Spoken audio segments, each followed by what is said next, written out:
The following is an exclusive presentation of WI Garden Media, the voice of Garden Talk Radio.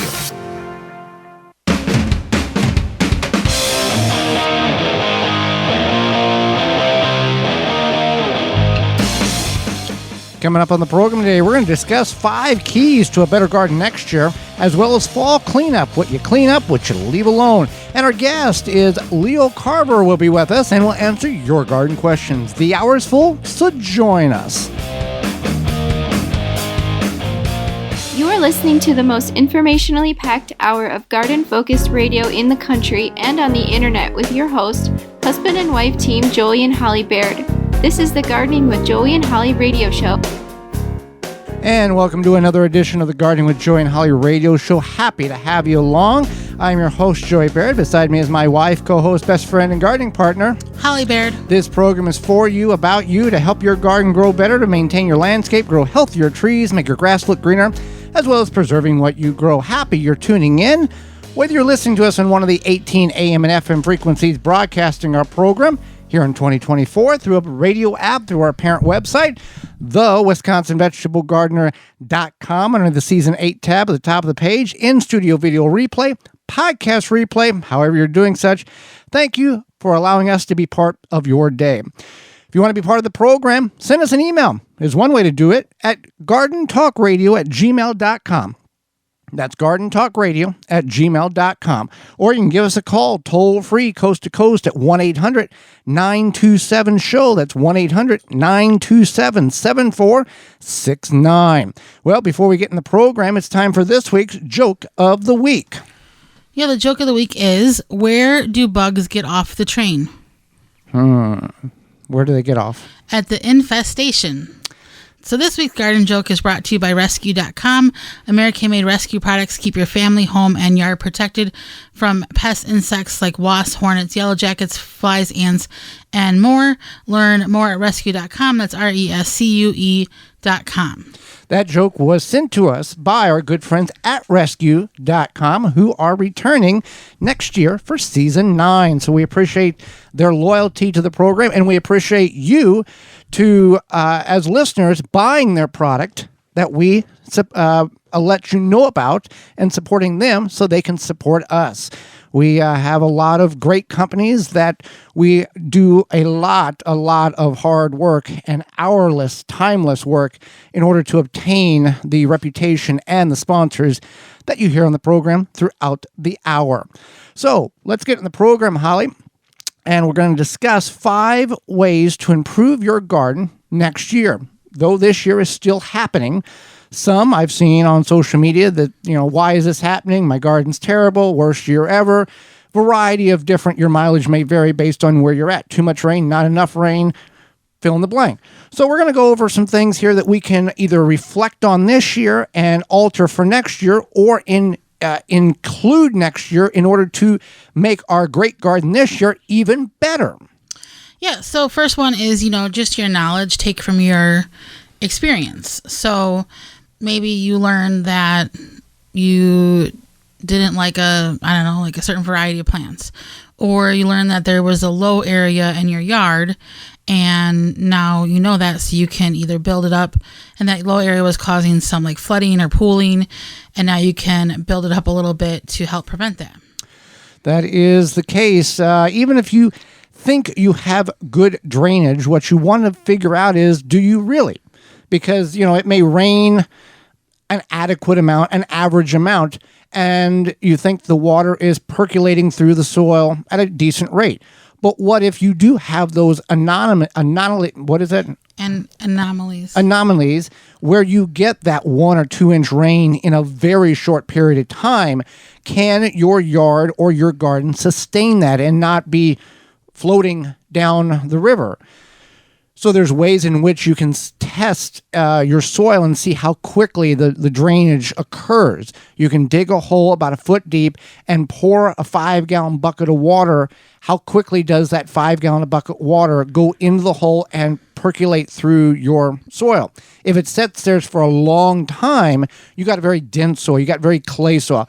Clay soil is not evil. there is a lot of nutrients locked up in it. You have to figure out how best to break that apart by amending it with compost.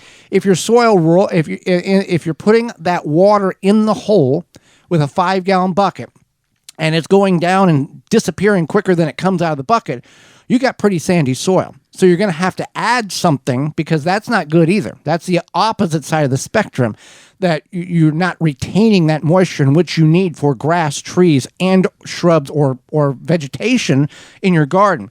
So you're going to have to add compost. You're going to add amendments in order to revitalize and build up that soil. Sand is good, drainage is good, but you need to have a balance there. Right. So there is some knowledge there. Speaking of soil, is your soil up to par? So you might think, okay, yeah. I don't usually use sports acronyms, but I guess I did today, or sports analogies. So maybe you think your soil is lacking something, and maybe you've never had a soil test, or you think you need a soil test, then you might need a soil test. If you think that you're having a common problem among your plants, like yellowing, or like curled leaf, or not enough blooms, you feel not enough blooms, or the roots don't seem like they go very deep, you might need a soil test. Soil test from soilsavvy.com. They can give you, you get the unit, or you get the little box, and it tells you how to do it. You send it off, and they email you back 16 points of analyzation on what you need to do, what you need to stop doing, and how you get your soil where you need it. Soilsavvy.com. And by figuring that out, then you can have a better garden. And the other thing is your soil up to par? There is situations where there are problems, such as the jumping worm. There are situations where there are problems that an infestation of an insect or a microbe gets in the soil and can start causing problems beneath the soil and not on top of the soil. There's problems that you may not know that you have done, but you have you have accidentally incorporated or introduced into your garden chemicals. Weed and feed. Pay somebody to do your lawn, or you do it yourself with a chemical weed and feed.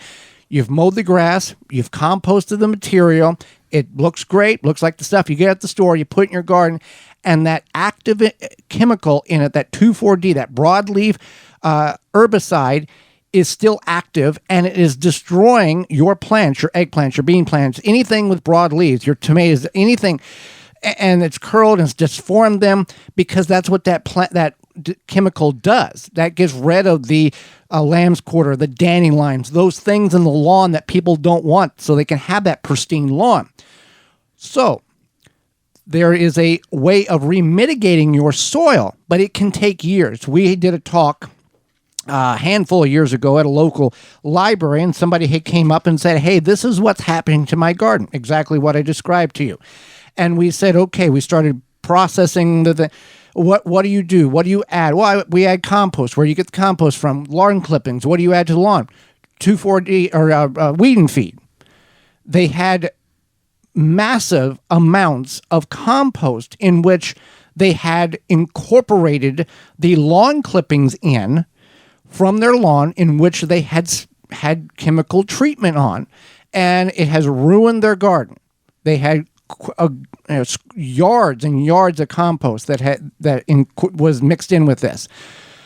So there is ways of remitigating it. It's a timely process, but it can be done. But let's not do it so we don't have to go around and be reactive. Let's be proactive and not introduce chemicals into our garden if you are using it in your yard. I agree. So that brings me to the next one, is think about varieties that you want to plant.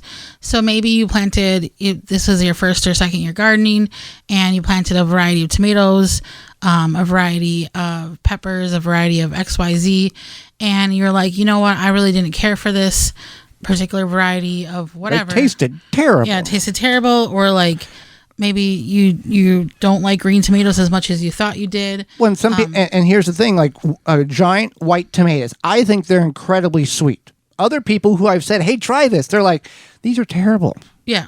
So that's another thing, is you may have, went out on a limb and tried a few different things, and now you want to pare that down, and that's okay. And or maybe you're like, this is my first year gardening.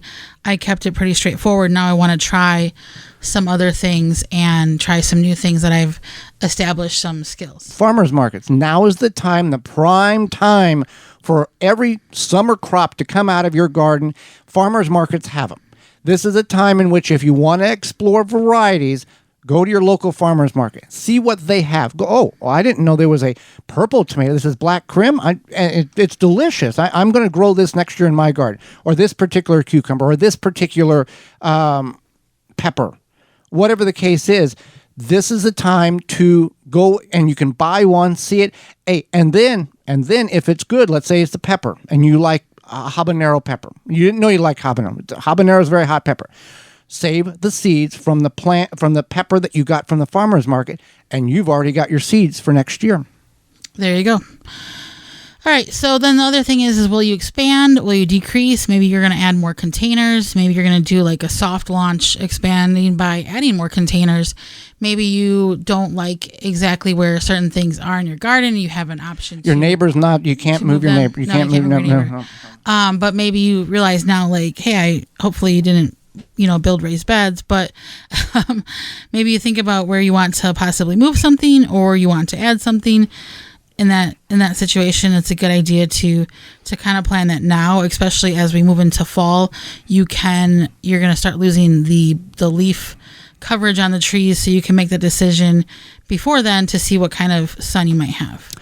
So with that being said, Walton's also has the ability in which can offer you things at a coupon rate. And we are happy to announce that they will be returning next year for the 5th consecutive year here on the Gardening with Joy and Holly radio show because of you, the listeners. Yeah, we're really happy about that. So we were brought to you today by Walton's. Listen, we know you care about where your food comes from, canning and preserving your fruits and vegetables, but what about the meat? Tell me about that. What about the meat? At Walton's, you can get all the equipment, seasoning, and supplies to make sausage, jerky, and any other meat product your way to your high standards. They also have meatgistics.com to help educate people on the hows and whys of meat processing, as well as a community of almost 15,000 users who will give their opinion and guidance on meat processing issues. You can go to waltons.com. waltonsinc.com to use code GROW50, that's GROW50, to save 10% off your orders of $50 or more, waltonsinc.com. And some of you are not interested in game processing, but we are getting into or very close to the hunting time of year. So if you've got loved ones or friends or neighbors who do that, and you want them to do it well and correct and have the right tools, waltonsinc.com is the place. They have thousands of pieces of equipment that will help that particular situation out. Again, that coupon code is GROW50, GROW50. You can find all those coupon codes at our parent website underneath the Money tab at the top of the page, and that website is thewisconsinvegetablegardener.com. Hang out with us when we come back. Fall cleanup. Do you touch it? Do you clean it all up? We'll go over all of that. You're tuned in to the Gardening with Joy and Holly radio show. Got a question for Joey and Holly? Send it via email anytime to gardentalkradio@gmail.com. Garden like a pro in 3 easy steps and receive customized fertilizer recommendations for your garden or lawn. Soil Savvy helps you determine what nutrients your plants need to thrive. Never again over-apply nutrients they don't need. A patented process that makes you a smart gardener. To get your soil test kit, go to mysoilsavvy.com. Happy 65th anniversary to David J. Frank, Southeastern Wisconsin's leading landscape company. Their award-winning services include everything from lawn care, landscape maintenance, design, construction, renovation, irrigation, sustainability, and more. Big or small, let the experts at David J. Frank handle the hard work for you. Find out more at davidjfrank.com. Deer Defeat is an all-natural based animal repellent to keep deer and rabbits away from your valuable plants that is odorless after 30 minutes and dries clear. It creates a continuous, invisible shield to protect your plants. Works for 30 days through rain, snow, and freeze. Will not clog your sprayer. Apply to your property without environmental damage. You can spray directly onto your plants up to flowering, then apply around your plants to continue protection. No need to reapply. Money back guarantee. To purchase, go to deerdefeat.com and use coupon code RADIO to save 10% off your order. Make hand watering easy and enjoyable with HoseLink retractable hose reels. No more tripping over hoses, kinks, tangles, and avoiding rolling the hose up. With an automatic retractable hose link, saves you time and effort manually coiling up your hose, leaving your focus on the things that will bring you joy in your garden. Available in multiple colors and lengths, you'll be sure to find the retractable hose that works for you. To find out more and to buy online via hoselink.com, use coupon code RADIO10 for $10 discount. Mantis tillers, the premium long-lasting gas-powered tillers, are the perfect solution for any garden. This Mantis machine is available with 2 or 4 cycle engines with a 19-inch or 16-inch tilling width. Your DIY companion in your garden and your lawn converts easily for edging, aerating, and more with optional attachments. Find details at mantis.com.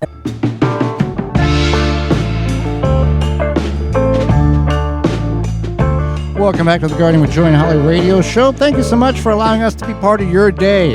Moments away, fall cleanup. Do we touch it? Do we leave it be? We'll go over that, but first, a word from our good friends, our bee friends at Honey Bee Healthy.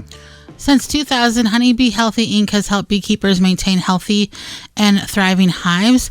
Attracting pollinators to your garden this year is simple as hanging a hummingbird feeder with a mixture of sugar water and Honey Bee Healthy Original. Don't be alarmed to see birds, bees, and butterflies dining together at the feeder. Pollinators coexist peacefully. Honey Bee Healthy Inc. is offering a 10% discount on an 8-ounce bottle of Honey Bee Healthy Original to the show's listeners. Enter discount code BEEGARDEN. That's BEE Garden at checkout. For more information, mixing instructions, and more, go to honeybeehealthy.com. So we are going to be getting into the very quick and short period, which is called fall, in most or in a lot of the portions of the United States. And we see this in the spring. It goes from winter, we get like 23 hours of spring, and then it's hot and it's summer. Fall is kind of hit and miss, the same thing. Oh, it's a beautiful 60-degree day. Oh, it's beautiful. Oh, it's snow tomorrow. So clean up. Do we want to clean up? Do we want to leave it be? What do we want to do? What's the best thing? Some people simply, there's no discrimination towards you as a homeowner, as a renter, as a property owner. You do what you feel is best on your property. Now, there are people in the industry who say this is what you got to do. If it's not done this, you're wrong. You're a terrible person. We are just going to share with you some tips that you may choose to take and use that will help benefit your property in the fall, winter, and spring and into next year. So, remove spent plants and debris. Yeah, so anything that might have been diseased, you do want to put that in the trash. You don't want to compost that. But if it's not diseased, if it wasn't diseased or has any sort of problem, you can compost any other dead plants, or you can put them out to be compost. Most things you want to trim off to the ground, or you can just pull out. So if you have like a super thick, plant that you're like, I don't feel like pulling that out, you can just trim it to the ground. But anything else, you can go ahead and pull it out. So when we say put it in the trash, physically, we mean put it in the trash. If you are in the country or in a very rural area, you can take it and throw it over the hill or, in the, wherever you want to put it, in back burn pile. If you're in a more urban setting, we don't want to put it in the street for the city to pick up. We don't want to put our own compost for you to use. Much like we talked about in the first segment, certain spores of certain diseases, if kept warm enough over the winter months, stay alive and will be reintroduced into your garden at a much earlier rate than what they currently or normally may be through airborne distribution. By putting them in the trash, they're gone. If you do not get all of, let's say, late blight on tomatoes, if you don't get every little scraggle of leaf or tomato that has been infected out of your yard, out of your garden, it's not detrimental to the health of your garden. Those spores cannot survive that cold, harsh winter that many of us experience. But if it was to be introduced into your compost and you're composting correctly, then those spores, that disease, has a way of staying alive throughout the winter months. Correct. So you want to get your compost cooking. So if you don't have to necessarily get it cooking if you're doing like a cold compost, but a lot of this plant debris or weeds or grass clippings, as long as they're not been sprayed, you can go ahead and get that into your compost, and it's going to do its thing over winter. Now, if you are doing a hot compost, that would be the balance you want to figure out. But either way, it's a good time to add all of this to your compost. Another tip or idea is to, plan out a new garden bed. And we kind of talked about this in the last segment. But you can kind of get an idea. And if you want a few extra grass clippings for your compost, you can Clean grass clippings. You can mow the area where you might think about having the garden bed, and it could give you a good visual. Or you could even just lay out some compost there to get the soil prepped. Right. If you're going to establish a new grow bed, in ground, you can go ahead and right now distribute over the area in which you want to have a in-ground bed 2 layers of compost or 2 layers of cardboard and about 2 inches or 3 inches of compost on top of that, and let that start breaking down and smothering out the grass. So the tillage of that area will be much easier next spring than what we did 15 years ago. Was we went in the backyard and started digging the grass over, which was not the most enjoyable thing. Now, if the grass and the roots are all decayed and dying or dead, it makes the flipping of the soil much easier. You can do the same thing if you're going to put a raised bed in that area. Go ahead and put some compost down.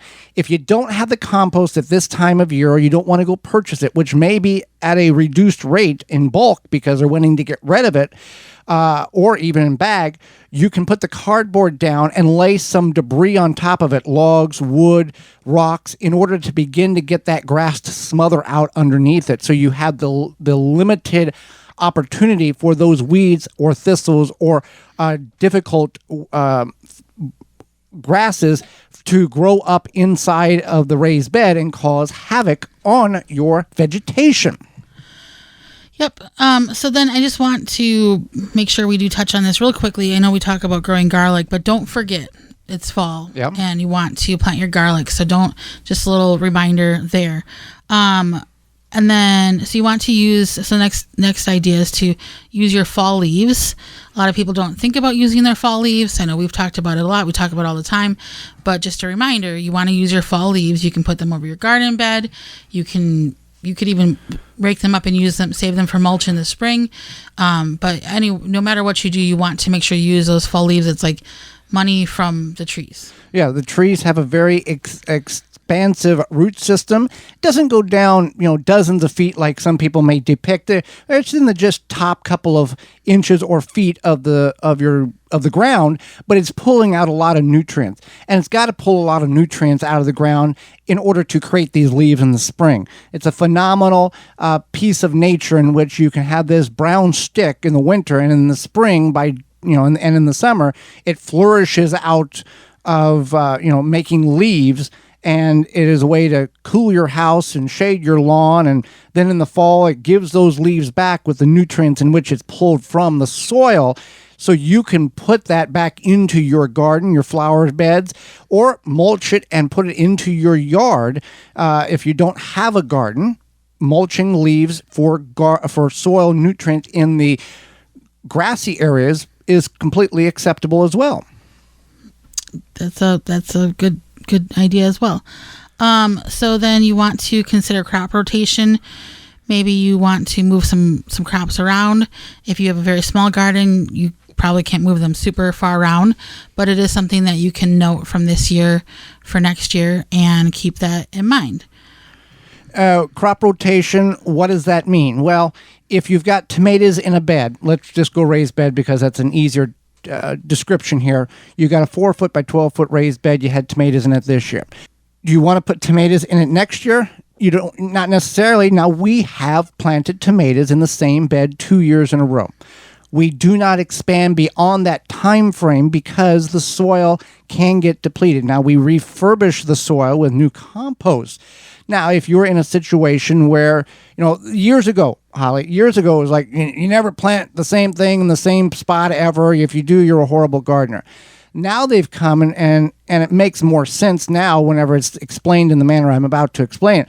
If you got that 4-foot by 12-foot bed and you have 20 tomatoes in it, and you've had a great crop this year, and you plant them again in that bed next year, and a pretty decent crop. If you go in that bed the third year and put 2 or 3 or 4 inches of compost, new compost, on top of the old compost and replant again, there's a pretty good chance you're going to have a phenomenal crop of tomatoes again. It's the issue comes whenever you have a bed in, for example, of tomatoes, and you get a problem, a disease that then gets in the soil.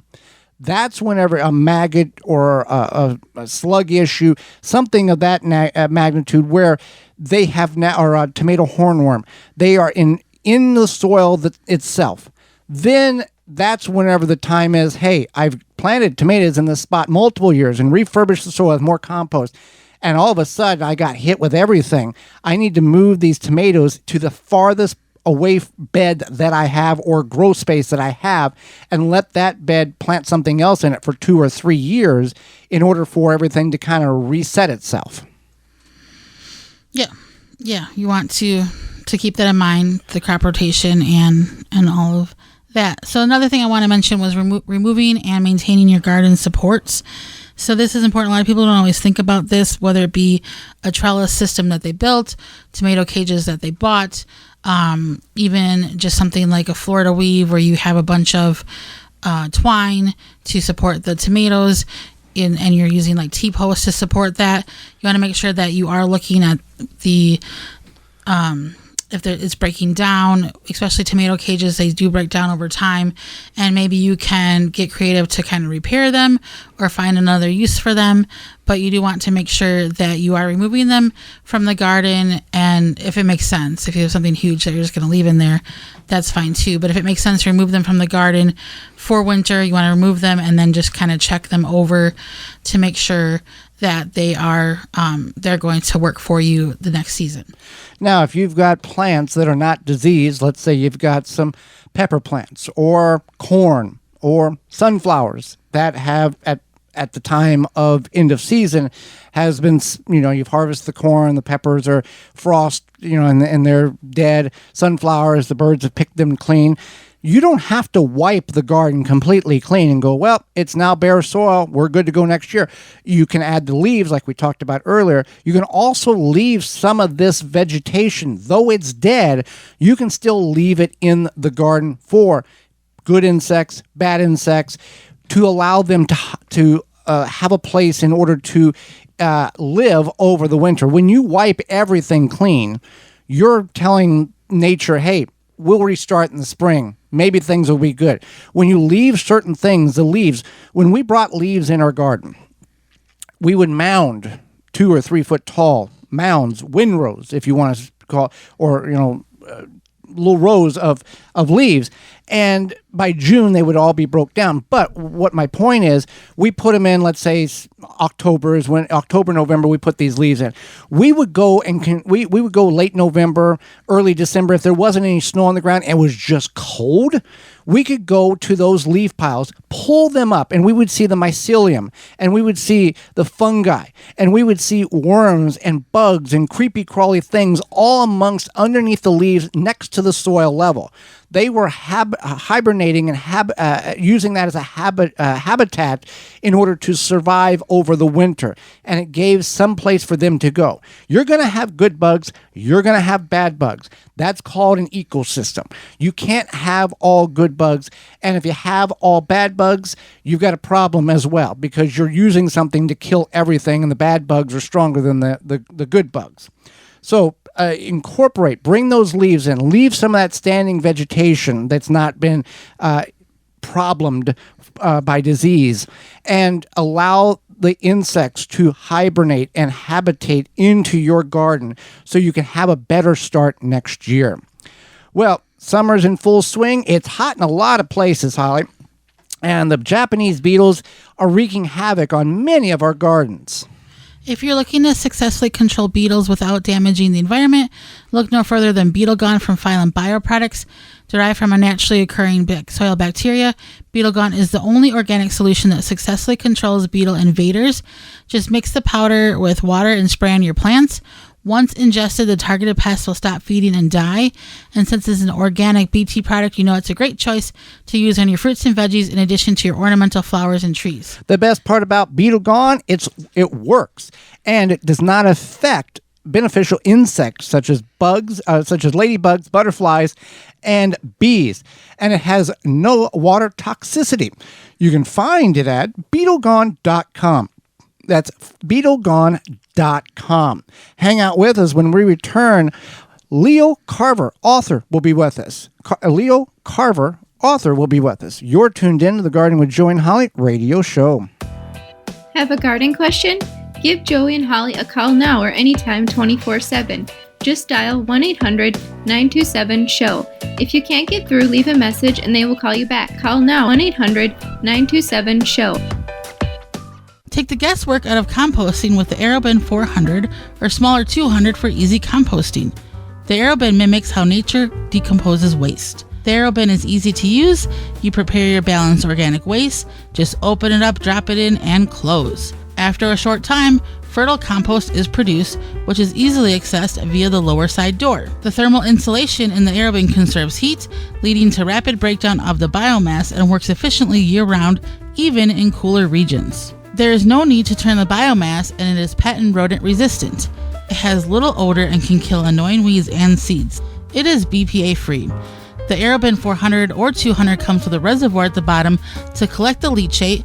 When diluted, makes for great compost tea liquid fertilizer. AeroBin composts kitchen and garden waste quickly. Easy to assemble with no special tools needed. The AeroBin makes composting rewarding and easy. Go to burpee.com or homedepot.com to purchase. Protect your plants from damage with the 3-in-1 Plant Guard and Special Blend Fertilizer. Visit ivorganics.com. Use promo code RADIO10 to save 10% off your order. Are you ready to take control of your home's comfort? With Mr. Cool DIY Direct, empower yourself with our top-notch do-it-yourself cooling and heating solution. Introducing the Mr. Cool 4th Generation Mini Split, the DIY-friendly way to keep your home perfectly comfortable all year round. Our systems come with everything you need for installation, including our patented pre-charge line sets, eliminating the need for expensive professional help. Visit MrCoolDIYDirect.com to learn more and to take the first step towards a cooler, more comfortable home. Don't forget, use promo code GARDEN for a special discount and free nationwide shipping. Mr. Cool DIY Direct. Cool your house, heat your space, all by yourself. Pomona's Universal Pectin is a high-quality pectin that gels reliably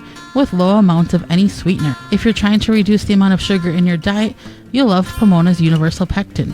Now you can make healthy homemade jams and jellies sweetened to your taste.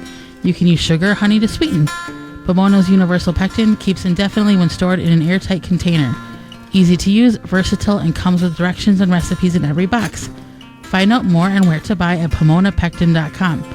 Also available at natural food stores and online. Rootmaker starts your plants off right and keeps them going through harvest. From their seed starting trays with an innovative design that air prunes the roots to their large variety of grow bags, 1 to 60 gallons. Their products will provide you the harvest you've never seen before. Visit rootmaker.com. Use coupon code ROOT24 to save 15% off your order at rootmaker.com. That coupon code is ROOT24 to save 15% off your order at rootmaker.com. If you could double the life of your raised bed boxes by sealing the wood with a clear non-toxic wood preservative, would you? Well, now you can with a clear, penetrating product called Internal Wood Stabilizer. It's 100% non-toxic and easy to apply. Seal your untreated wood surfaces, even chicken coops, by spraying on Internal Wood Stabilizer.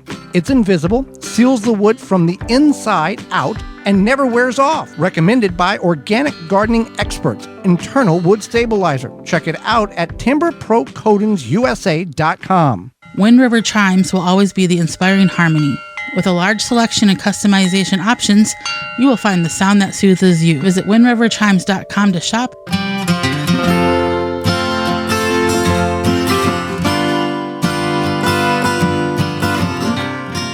Welcome back to the Garden with Joy and Holly radio show. Happy that you've chose us to be part of your day. Holly, let's go to the hotline and bring in our guest for this week.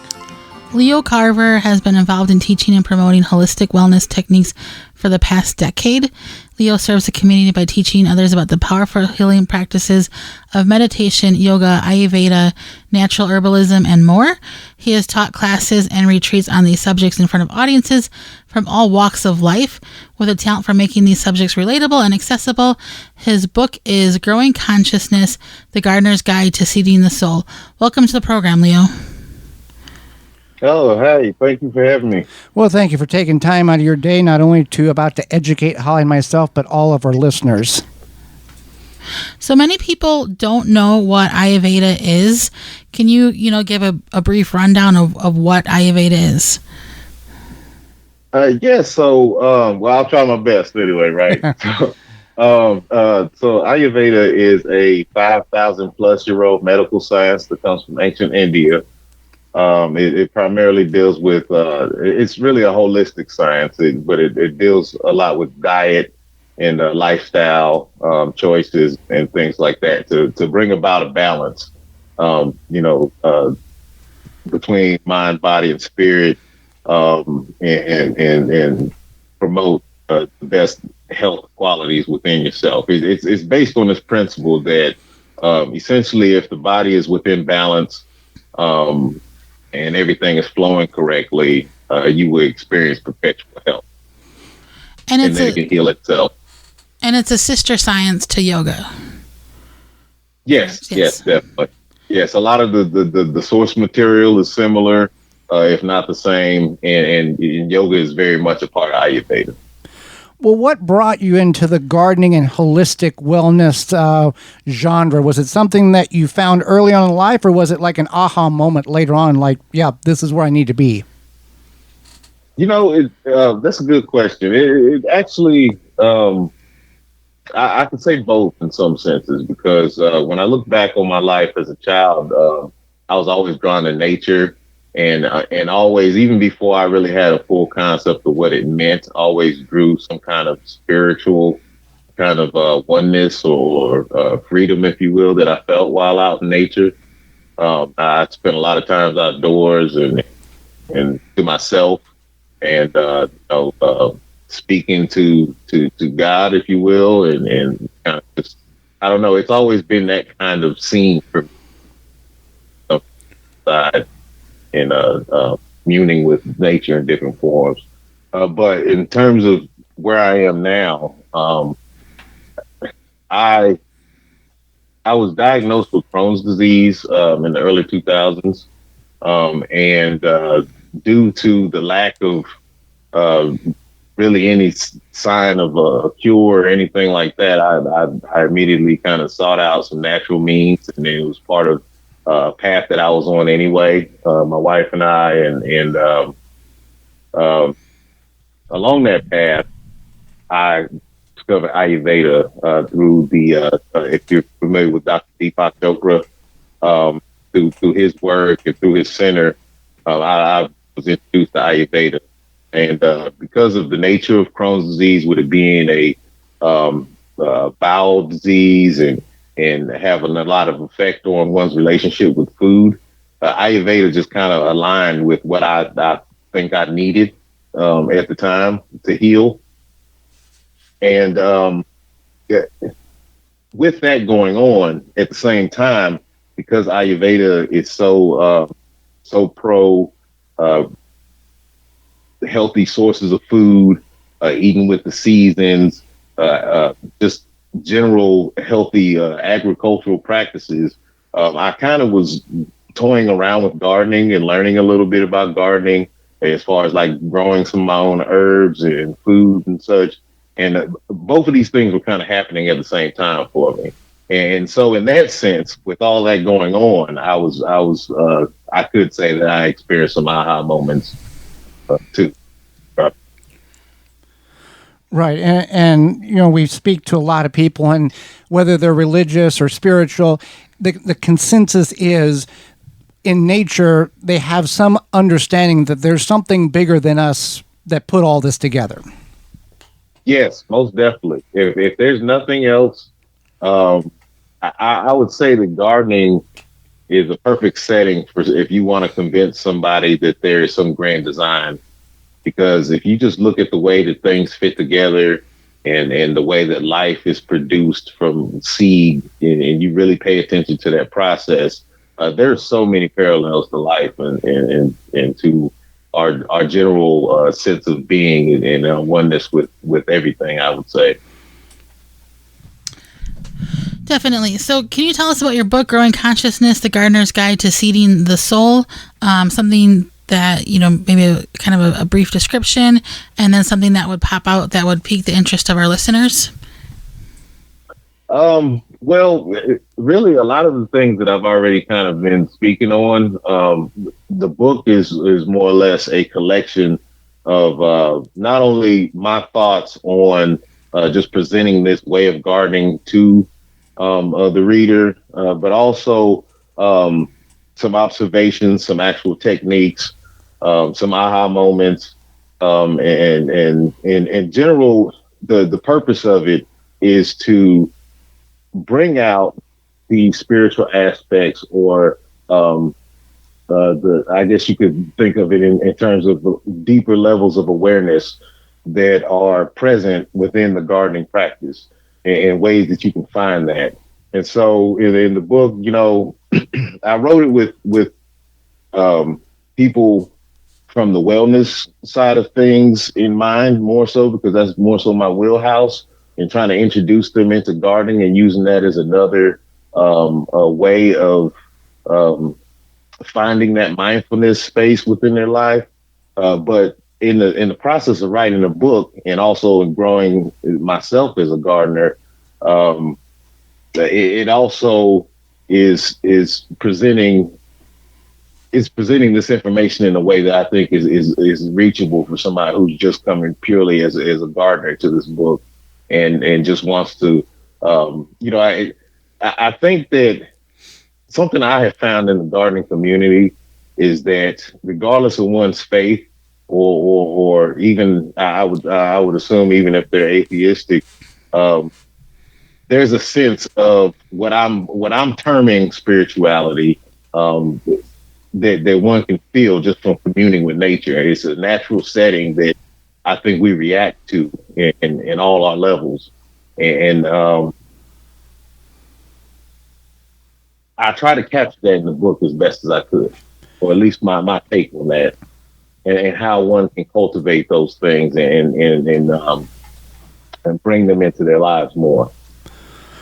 Well, for people, we've got people listening all over the country and on podcast replay who whenever you were diagnosed with the Crohn's disease, what was your mindset? Was it like, did you have, pity yourself for a little bit and then said, okay, we got to figure out what's going on? Or was it one of these things that some people may think, I have it for a reason, now I got to figure out what that reason is?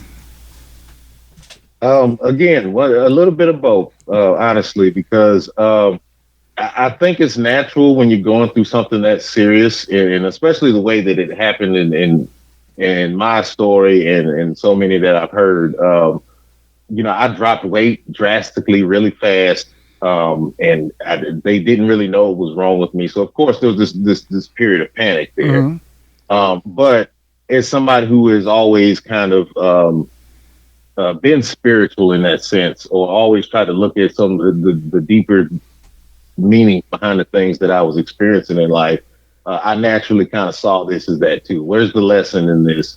What is it that I can do? What is in my control, at this moment? I mean, and that's not an easy space for everybody to find, and when they're experiencing something like that. But thankfully, I did kind of get that mentality about it pretty early on. That's great. So you do, you teach about the holistic wellness. What is something that you learned while you were teaching others? The power of the calmness of mind, I think, is something I would say that I've learned not only for myself, but in seeing what it produces in others. And it's actually one of the things that I think the garden can really help with, is producing a peacefulness about oneself, and the ability to kind of observe in a relaxed way the things that are occurring in life. There's a parallel with that that you find in meditation and some of these other spaces. What I'm speaking about when we were talking about yoga and Ayurveda and all these things. You can find that in the garden, and I think if I had to pin that answer to one thing, I'd say it's the power that can give a person, to really find stillness and a centeredness within themselves. Well, you talk about the mind-body connection in the garden. Whenever you're in the garden and you're in nature, what is the thing that calms you the most, that kind of resets you in life, that you can keep going? Because we all need that reset every now and then. Oh, yes, most definitely. Well, one of the things that I point out in the book and in some of the other works to where I parallel gardening to Ayurveda, Ayurveda is very big on, it's really based on this theory of the elements, the 5 primary elements, and this idea that those elements are present in us and in our outside world. And without going through a big full rundown of that, basically, all those elements are present in the garden, right? So, if I feel that I need a little bit of grounding because my head is foggy and my thoughts are racing and I have those kind of things going on at the moment, simply going barefoot into my garden, while I'm in there piddling around or whatever it is that I'm doing at the moment, being barefoot there, actually putting the soles of my feet to the earth and that having that connection, that's one thing. Sometimes it's just like the breeze blowing through the garden and it catching the scent of lavender or something that I have growing around. There's so many different things. It could be observing the different critters that might, be around in the garden, whether they're, wanted or not, but just observing them and kind of getting lost in that, their little world for a moment. And it kind of helps to just clear your head of everything that's going on.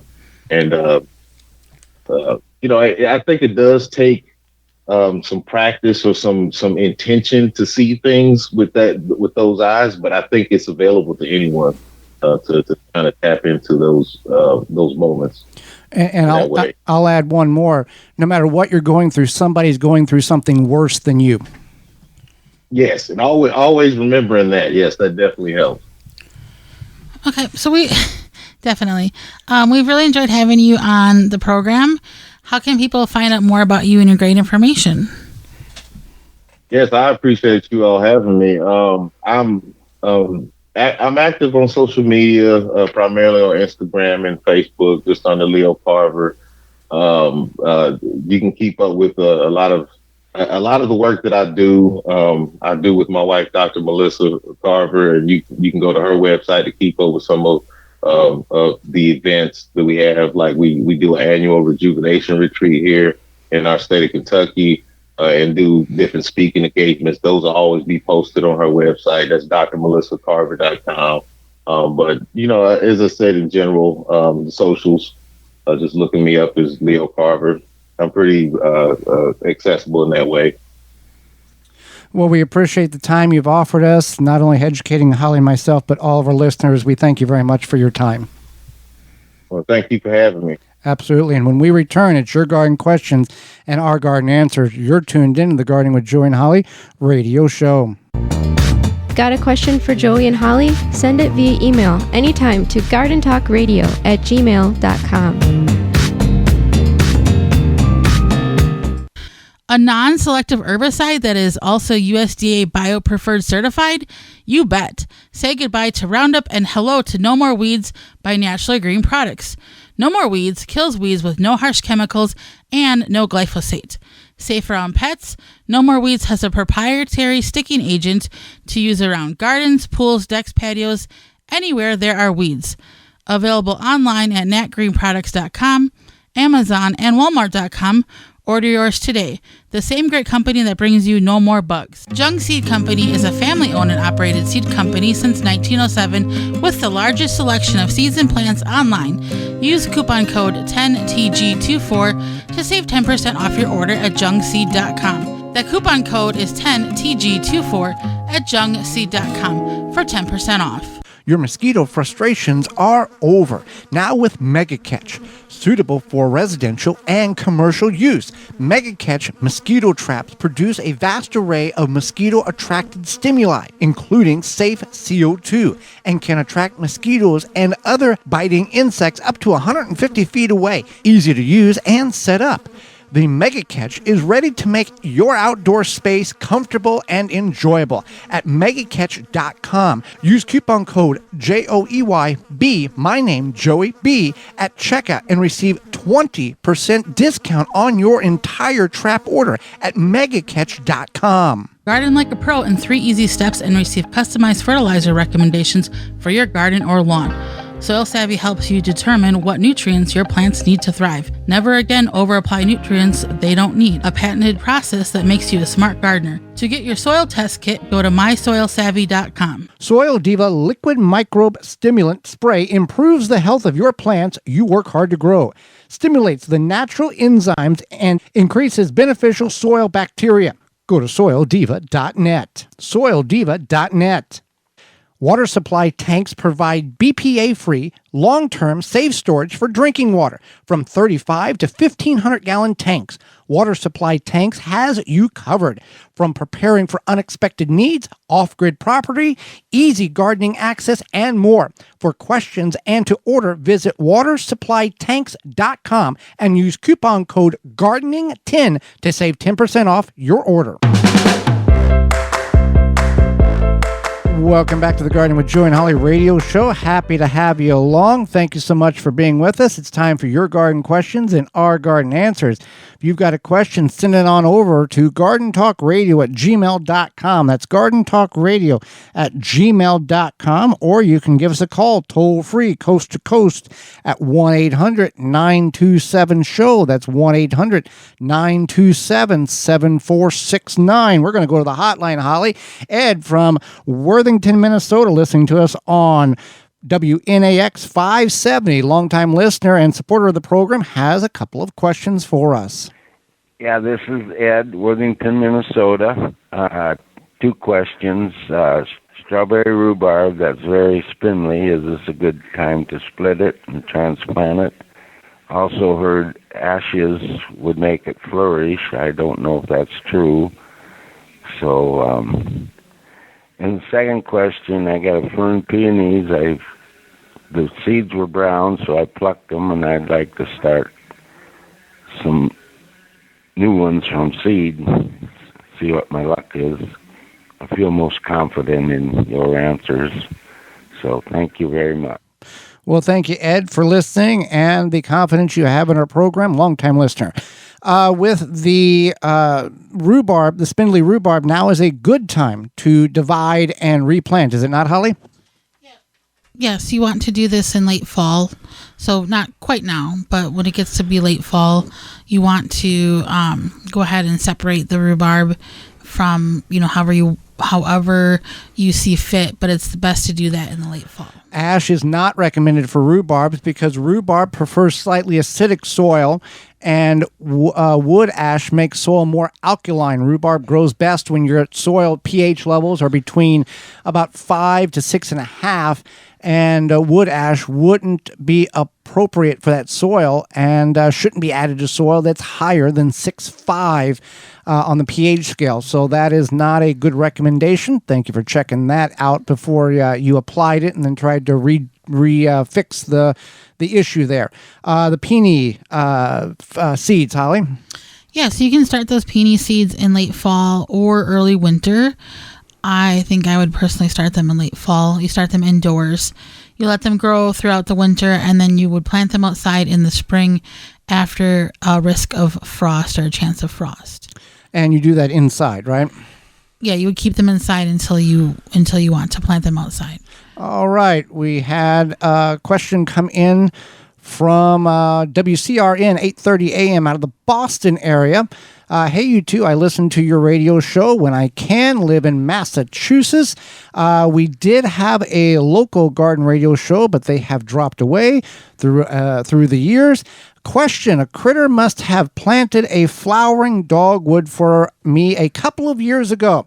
Took a photo of it, and an online program identified it as such.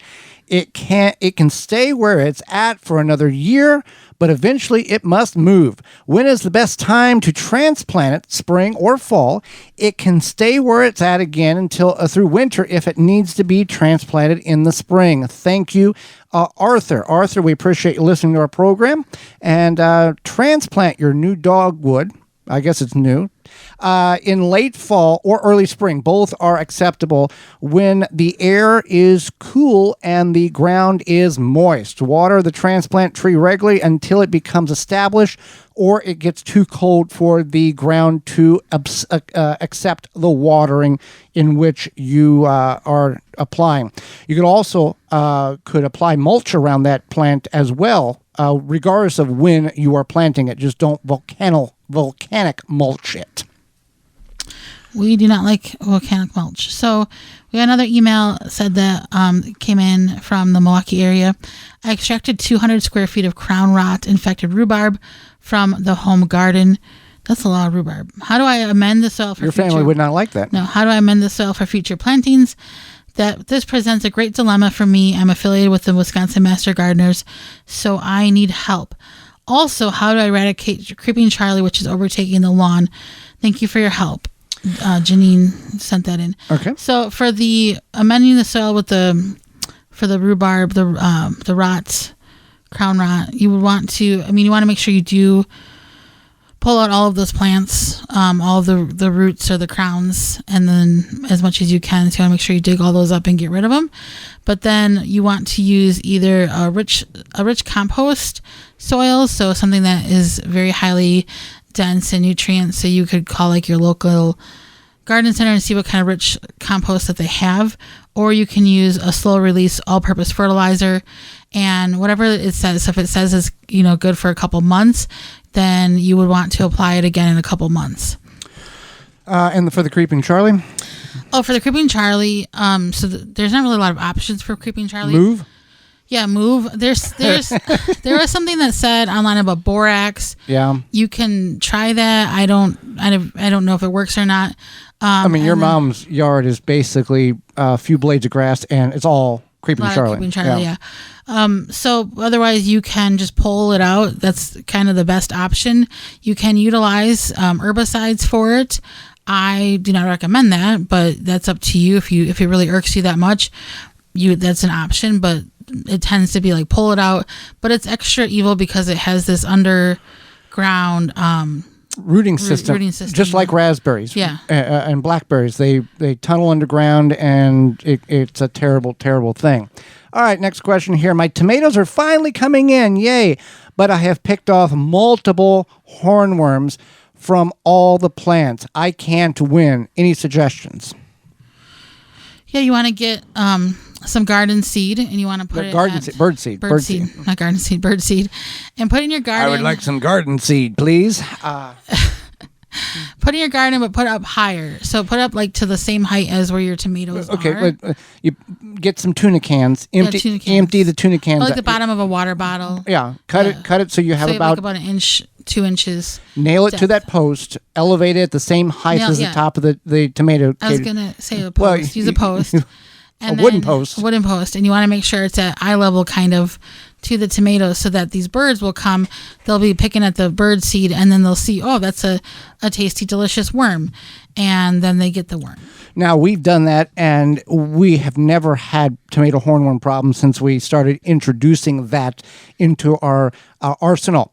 And also, if you have the problem of tomato hornworms, like we talked about in the first segment, where you can plant something and revitalize the soil until there's a problem, this is a problem. The tomato hornworm, the larva is laid in the soil in a cocoon at a specific depth in the fall, hibernates over the winter, and then establish or births in the spring or in the summer. So this fall, once you pull all your tomatoes out of that bed, go in there and disturb the soil, whether mechanically or manually, in order to disrupt the depth in which that larva is setting, and you will reduce your tomato hornworm problems by about 90% come next year. Well, it's time for what we learned today on the program. I learned that you can start peonies from seed. I thought you always needed to start them from bulbs. And I learned that ash is not always good. I'd always heard the same thing as our question from Ed in Worthington, Minnesota. Ash must be good. Potash, it's a good thing. Not for everything. So what we learned today is brought to you by Honey Bee Healthy. Honeybeehealthy.com is serious about the business of bees and helping beekeepers maintain healthy and thriving hives. Whether you're a professional beekeeper or bee hobbyist, we've got the products to help you maintain a healthy hive.